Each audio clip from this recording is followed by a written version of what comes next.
और आज इतिहास और कीर्तिमान रचा गया पाटलिपुत्रा की इस धरती पर। और सारे बिहार से, सूबे बिहार से हमारा तो जो रिकॉर्ड टूट गया, 50,000 से ज़्यादा लोग आज आए यहाँ, और कल से ही लोगों का तांता लगा हुआ था। नमस्कार, देख रहे हैं झकास भारत और मैं हूं रविकांत। अभी पशुपति कुमार पारस जी के आवास पर यहाँ पर देख रहे होंगे रामविलास पासवान जी की पहली पुण्यतिथि मनाई जा रही है। जो राष्ट्रीय लोक जनशक्ति पार्टी बनी है उसके तरफ से तमाम अभी बीजेपी के नेता और तमाम जो बिहार के शीर्षस्थ नेता हैं तमाम लोग आ रहे हैं और पुण्यतिथि पर पुष्पांजलि अर्पित कर रहे हैं। उसी के बीच लोक जनशक्ति पार्टी के अभी नेता मिले हैं, तो मैं पूछना चाहूँगा कि आज यहाँ पर जिस प्रकार से पहली पुण्यतिथि मनाई जा रही है उसको लेकर क्या कुछ कहिएगा। देखिए, आज हमारे पूज्य नेता रामविलास पासवान जी की आत्मा और वह जीवंत हो गए। और जान लीजिए, शरीर मिटता है, शरीर जाता है, लेकिन आत्मा नहीं जाती। और उनकी आत्मा आज कहीं न कहीं यहाँ है और वह आज भी हम लोगों के बीच जीवित है।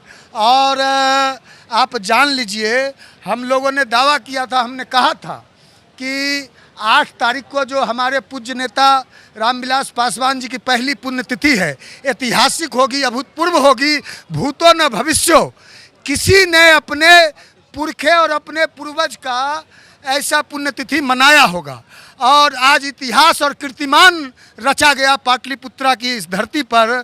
और सारे बिहार से, सूबे बिहार से हमारा तो जो रिकॉर्ड टूट गया, 50,000 से ज़्यादा लोग आज आए यहाँ, और कल से ही लोगों का तांता लगा हुआ था।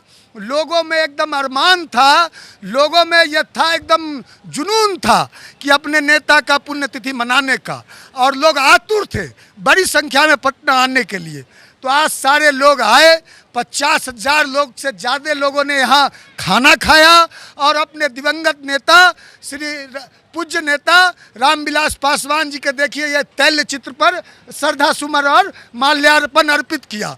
और आप जान लीजिए, जितने भी लोग यहाँ आए सूबे बिहार से, और रामविलास जी जन जन के नेता थे, कण कण के नेता थे और मजदूरों के नेता थे। खेत में हल चलाने वाले, खुरपी चलाने वाले, गाय चराने वाले, भैंस चराने वाले और कुली मजदूर, रिक्शा चालक, ठेला चालक और जितने शोषित, पीड़ित, वंचित और समाज में जो अंतिम पायदान पे जो व्यक्ति खड़ा था उसके नेता थे। और बाबा साहेब भीमराव अंबेडकर ने जो सपना देखा था शोषितों के लिए, वंचितों के लिए, दलितों के लिए, जो सताए हुए समाज में जो लोग थे उनको आगे लाने का जो सपना देखा था स्वर्गीय रामविलास पासवान ने, जब पहली बार वह बीपी सिंह की सरकार में और राष्ट्रीय मोर्चा और वाम मोर्चा की जब सरकार बनी तो उन्होंने जान लीजिए मंडल कमीशन, वो मंडल कमीशन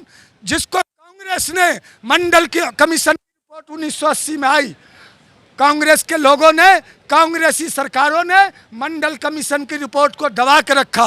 मंडल कमीशन की रिपोर्ट धूल फाक रही थी और रामविलास पासवान जी को जब पहली बार कैबिनेट मंत्री बनने का मौका मिला तो उन्होंने मंडल कमीशन को लागू करके 27% आरक्षण देश के शोषित और वंचित समाज को देने का काम किया।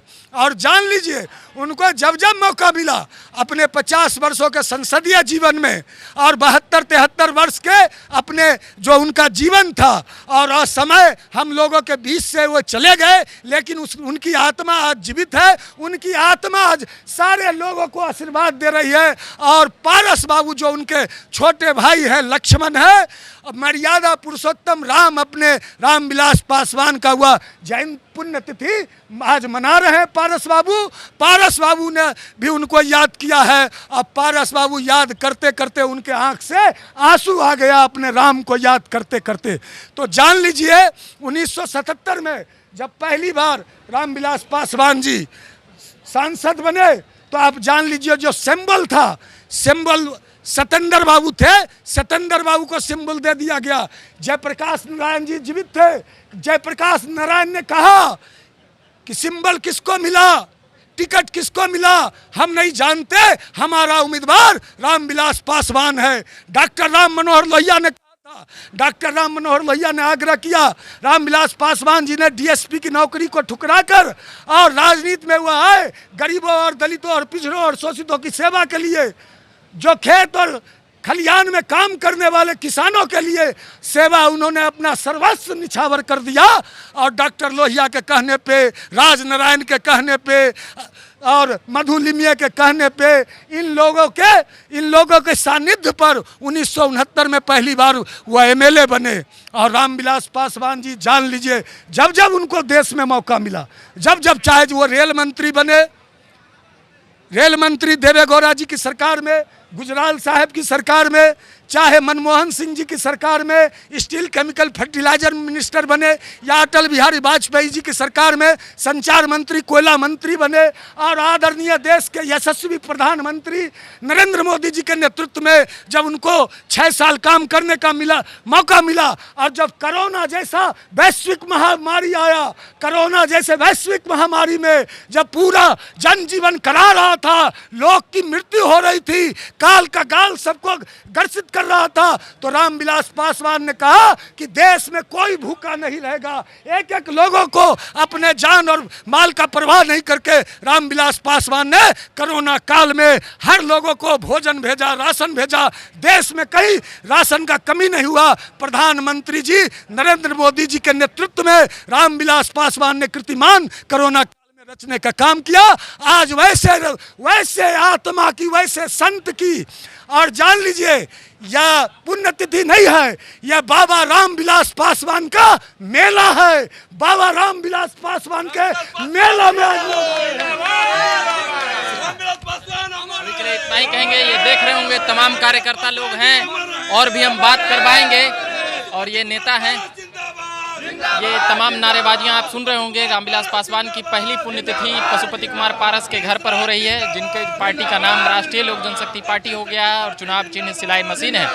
अभी के लिए हम इतना ही कहेंगे कि देख रहे होंगे कि कार्यकर्ताएं किस प्रकार से जोश में नजर आ रहे हैं, और लगातार मैं बिहार के पॉलिटिकल अपडेट से जुड़ा रहूँगा। अभी के लिए धन्यवाद।